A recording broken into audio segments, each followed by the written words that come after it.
What's going on, Guardians? It's Tizzle here, and in this video, we have a fun video ranking the different enemy factions in Destiny 2. In the final shape, we are getting a new faction in the Dread, and they look like they could be pretty difficult to fight. So I figured it might be fun to rank the other factions first, and then we'll see where the Dread end up after the final shape's release. And even though they are versions of other factions, Taken are their own thing, so they'll be included on this list. And the same goes for the Scorn, even though they are sort of a version of the Fallen. I will be starting with my least favorite faction and working my way up to my favorite. This ranking is purely subjective and just my opinion. It takes into account how fun or annoying each enemy faction is to fight, and it will also include things like dungeons and raids and the general vibe of the faction. And even though I am not the biggest lore guy, I may factor the lore into my decision when ranking them. So with that mishmash of criteria out of the way, let's start with my least favorite faction, and that is the Vex. I mentioned lore, and again, I'm not a huge lore guy, so I could be way off base, but the Vex just really lack an identity in my eyes. They are just robots. Back in Season of the Splicer, we killed Quaria Blade Transform, and that is supposed to be some big bad in terms of lore, but whether I kill some huge Hydra or Minotaur, every enemy just feels the same. They really have no differentiating factors in my opinion. Don't get me wrong, Vault of Glass was the first raid in Destiny history and it has a huge nostalgia factor and the aesthetic of the raid is pretty dope, but again, none of the bosses are very memorable. Templar is just a giant Hydra, Atheon just a giant Minotaur. Curse of Osiris was widely regarded as the worst expansion or season in Destiny 2 and it centered around the Vex. Eater of Worlds raid had some Cabal in it, but the final two encounters were all Vex, and once again, the boss was not memorable. It was just a big ass Hydra. Garden of Salvation, same thing, just a Harpy and a Minotaur for bosses. Again, I just feel like they lack any identity, which, to be fair, is kind of their thing.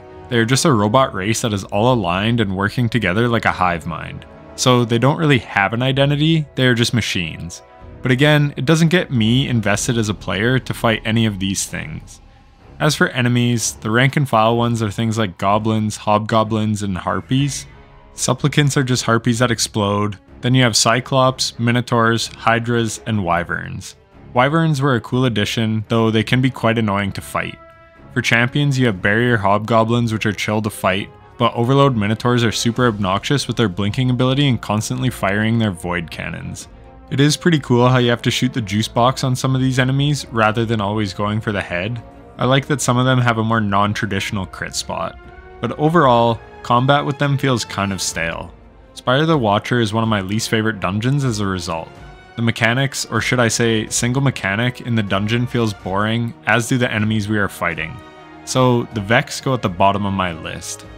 Next up is actually the Fallen, and I was surprised I was ranking them this low, but the more I dove into what I like and dislike about the factions, this is where they landed. For me, a huge part of the ranking is how much fun I have fighting against them. But more so than that is the content that we get to fight them in. The raids they are in are some of the easier and more beginner friendly raids. Scourge of the Pass is tons of fun, and Deepstone Crypt is also a pretty fun raid with a great aesthetic. And for dungeons, we have Grasp of Avarice, which I just don't vibe with that much thanks to the Fallen Servitor encounter. It grinds the pace of the dungeon to a halt. And then you have something like the Devil's Lair Strike, which is probably my favorite strike in Destiny. And the 0 Hour Exotic Mission was one of the greatest activities in Destiny 2. So overall, we have some pretty fun content with the Fallen, but I feel like they lack an identity. Fallen Saber Strike is just a big heavy shank, Devil's Lair is just a big servitor. Again, the enemies don't have much of an identity outside of captains like Mithrax and Aramis. Taniks, big shank. Scourge Boss, whose name I don't even know, big brig. Overall, those raids have fairly fun encounters, but just not much identity. They also have a surprisingly low number of enemy types. There are 4 types of shanks: exploding shanks, sniper shanks, regular shanks, and heavy shanks. Then you have brigs and walkers as vehicles, and then vandals, servitors, and captains. For champions, you have barrier servitors, which are probably the least threatening champion of all, but they can be super annoying when they make surrounding enemies immune. And overload captains, which can be equally annoying with their constant teleporting. So yeah, for me, Fallen come in as the second lowest faction. Just nothing too memorable about any of the fights with them. The content with them in it tends to be a little easier as well. Like I said, Scourge and Deepstone are easy raids, and many of the Fallen strikes are some of the quickest to run. Not that that's necessarily a bad thing, But again, nothing about the Fallen really stands out to me. Next up is Scorn. Yes, they are their own race, even though they descend from Fallen or something like that. But I do consider them to be their own enemy faction. They were introduced to us in Forsaken, which was one of the greatest DLCs of all time, if not the best. I absolutely loved Forsaken. And the storyline of the different Scorn Barons was absolutely awesome. And unlike how the Vex had no identity, fighting the Mad Bomber and the Rifleman and the Trickster all felt like truly unique encounters. And the characters themselves had an identity to them that I really enjoyed. But for me, the biggest reason they are middle of the pack on this list is combat. I just hate fighting Scorn. It's a personal thing. The Raider Void snipers hurt like a bitch, and Scorn captains are super annoying with their immunity totems especially. And Screebs can be annoying little shits too. But the activities we have designed around Scorn have honestly all been really good. Vow the Disciple was an excellent raid, albeit the callouts are a little annoying, but that is no fault of the Scorn. And strikes like the Hollowed Lair and Birthplace of the Vile are actually really fun, even if they are on the harder side. And Presage is an excellent exotic mission. When I initially wrote this script, it was actually before the release of the Warlord's Ruin dungeon. And man, Bungie knocked it out of the park with that. So again, the content with Scorn is honestly some of the best. So the only raid with them as a faction was really good, and Forsaken is the best campaign in Destiny 2 in my opinion. So with some more content, they may move further up the list. For enemies, you have Overload Chieftains and Unstoppable Abominations, and there are also Scorn Walkers. Then for rank and file enemies, you have the aforementioned Screebs and Raiders, as well as Lurkers, which are super annoying thanks to the shields they wield, and the Wraths, Ravagers, and Stalkers. Though they can be quite annoying to fight at times, I think they are quite well designed. Next, we have the Cabal. Lore-wise, they actually have some decent lore, and as far as memorable characters, they actually do pretty well in that department thanks to Callus being the first raid boss in Destiny 2 in the Leviathan raid. Well, it turned out to be a robot, but you get the idea. They have a good story behind them, and the vanilla Destiny Red War campaign was based around the Cabal and Dominus Gall. They also have some pretty fun strikes. Tree of Probabilities was one of my favorite strikes in the game before it was sunset, and Proving Grounds and Insight Terminus are fun nightfalls now. Duality isn't my favorite dungeon, but it is still a good dungeon overall. As far as combat goes, Cabal are probably my favorite to fight. They have big, easy to hit crits, which is really nice. Spire, Stars, and Leviathan were also really fun raids in my opinion. I thought they were great, and Leviathan especially was quite memorable. It had really fun encounters. Root of Nightmares was kind of a joke, but again, Cabal are the easiest enemies to fight in my opinion. For enemies, you have Legionaries, Phalanxes, Gladiators, Centurions, Colossus, Scions, Warbeasts, and Incendiors. So there's quite a wide range of enemies to fight.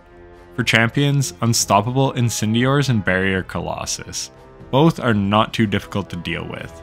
Aside from having more health than all the other factions, I think Cabal are the easiest to fight.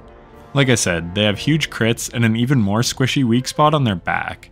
I was surprised they ranked this high to be honest, but from a combat perspective, they gain a lot of points.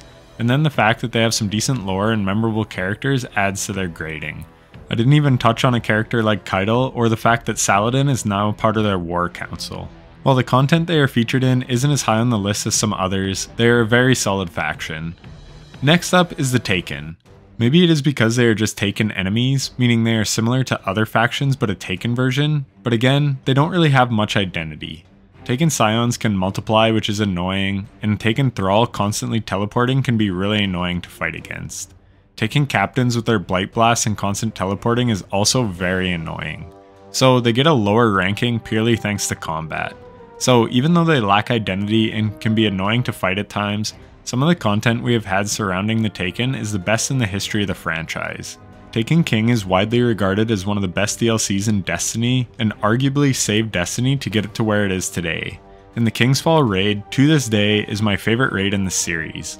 I like the D2 version the most. And Prophecy Dungeon is probably my favorite dungeon in the game.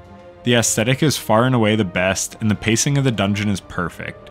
And the Shattered Throne was the first dungeon ever, and dungeons to this day are some of the best content Bungie has put in the game. Not to mention the Last Wish raid is widely regarded as one of the best in Destiny history. But again, I just feel like the Taken lack an identity. For enemies, you have Unstoppable Phalanxes and Ogres, and Overload Hobgoblins, neither of which are too bad to fight overall. From the Fallen, you have taken Vandals and Captains. From the Hive, taken Acolytes, Thralls, Wizards, Knights, Ogres, and Shadow Thrall. Vex, you have taken Goblins, Colossus, Incendiors, and Shadow Beasts. There is also Acolyte's Eyes. So there is a wide range of combatants in this faction, and like I said, some can be quite annoying to fight against. But the activities we fight them in are typically all extremely well done and some of the best content in Destiny. So they get a big thumbs up from me there. So big in fact, that while I don't love fighting them, the activities they are featured in move them very high up the list. I didn't even mention the Whisper of the Worm exotic mission yet, but my god do I love that mission, and it too was Taken themed. So while I love killing Cabal because they are easy, I don't love playing the content they are in. And while I find Taken annoying at times, the content they are in is literally the best in the franchise. Therefore, they come in the number 2 spot. Which leaves us with one faction left, and that is the Hive. To be honest, when I sat down to start writing this script, all I knew was that the Vex would be the lowest and the Hive would be the highest.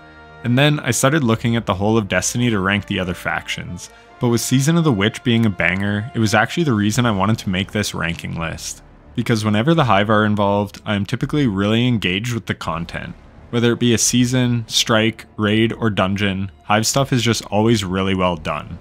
First, let's start with lore. They undoubtedly have the richest lore in the game, and Season of the Witch just further proved that. I'm the most invested in Hive lore by far. It is so cool. With their sword logic and Hive magic and worm gods and everything, it's just super captivating. Next, let's talk aesthetics. From the Scarlet Keep to Savathûn's Throne World and everything in between, the Hive probably have my favorite aesthetic. The runes, the magic, everything about it just makes me think Destiny. And one of my favorite memories of Destiny is seeing the Yellowbar Knights underground on the Cosmodrome and just being so intrigued by them. Why were they so strong? What kind of loot must be down there if I kill them? That was one of my earliest memories in Destiny 1. They are by far my favorite. For champions, they have Barrier Knights and Unstoppable Ogres. For rank and file enemies, you have Thrall, Cursed Thrall, Acolytes, Knights, Wizards, Ogres, and Shriekers. It's a decent amount of enemies and they have nice variety. Wizards have their annoying Cloud of Poison, Knights are tanky, Ogres are aggressive, the strikes with Hive are always fun and always have a great aesthetic. I miss Strange Terrain and hope it comes back to us one day. Will of the Thousands was also very cool. So was Broodhold and Savathûn's Song. All great strikes that are sadly no longer in Destiny 2. They need to be brought back. Warmind is one of my favorite expansions or seasons or whatever you want to call it. I really feel like that DLC breathed new life into Destiny, and Escalation Protocol was Hive based and I look back on it very fondly. For dungeons, you have Pit of Heresy, part of Grasp of Avarice, and Ghosts of the Deep. Ghost Traversal makes it annoying on repeat playthroughs, but the encounters are fast paced and fun as long as you're in a fire team, and the aesthetic of the dungeon is once again wonderful. Pit was the first dungeon I ever solo flawlessed and I was so happy. It is still a fun dungeon to run to this day. And the mission inside it for Xenophage was super cool. Crown of Sorrow is the only Destiny 2 Hive raid and it was a fun experience. Crota's End just came back to us as well and it is really fun in D2 in my opinion. The raid has great pace to it and fun encounters. Not too long. And Season of the Witch had some of the most fun and engaging gameplay that we have seen since the Menagerie. Seriously, that season was a banger. But between having the best lore and probably being the easiest faction to fight against besides Cabal, they get my top ranking. The activities they are featured in aren't as fun as the Taken in my opinion, or hell, even the Scorn, but activities based around the Hive are extremely memorable. The Witch Queen campaign is an all-time great, and it is hard to argue that any character in Destiny is as captivating and interesting as Savathûn. But even other Hive characters are neat. Xivu Arath, Oryx, Crota, they have great backstories. The aesthetic of the Hive is really great, and I think that's a big reason why I liked Season of the Witch so much. It just seems that whenever the Hive are involved, Destiny is in a good spot. It was that way for Warmind. Season of Opulence was Cabal based, but much of the Menagerie featured the Hive and Crown of Sorrows came out around then as well. And again, that is one of the best seasons in the history of Destiny, if not the best. So for those reasons, the Hive are in the top spot. They have the most memorable enemies to fight by far. And that is it for my ranking. I didn't really want to do a tier list because I think outside of the Vex, they are all quite well done. So it would be like Vex B tier, the rest A tier, and Hive S tier. So for a recap on the rankings, in 6th place was the Vex. boring lore, and unmemorable characters. 5th place, The Fallen, typically involved in easy content and again, no real memorable enemies. 4th place, The Scorn. The content they are in is actually really good, but they haven't been featured as much as the others to really develop a strong attachment to them. But the second episode on the timeline is Revenant, so maybe this will change soon. 3rd place, Cabal. Decently memorable enemies and easy to fight against. 2nd, The Taken. No real memorable enemies, but all the content featuring the Taken is top tier. Last Wish, Whisper of the Worm, Prophecy Dungeon, Warlord's Ruin, etc. All-time classics. And first, The Hive. Very memorable enemies and deep lore and backstory, and they're in great content. Let me know down in the comments what your favorite or least favorite faction is and why. I'm curious about your opinions and reasoning. I know for me, my list surprised me by the end, but it was a fun video to make to look back and realize why I like or dislike certain enemies and activities in Destiny. And it was a nice trip down memory lane remembering some of the vaulted raids and strikes, especially the old strikes. Anyways, I hope you enjoyed the video, and if you did, then leave a like. And hit that sub button if you want to see more entertaining Destiny 2 content in the future. Lastly, if you made it this far, then thanks for watching to the end. I appreciate you. Take care.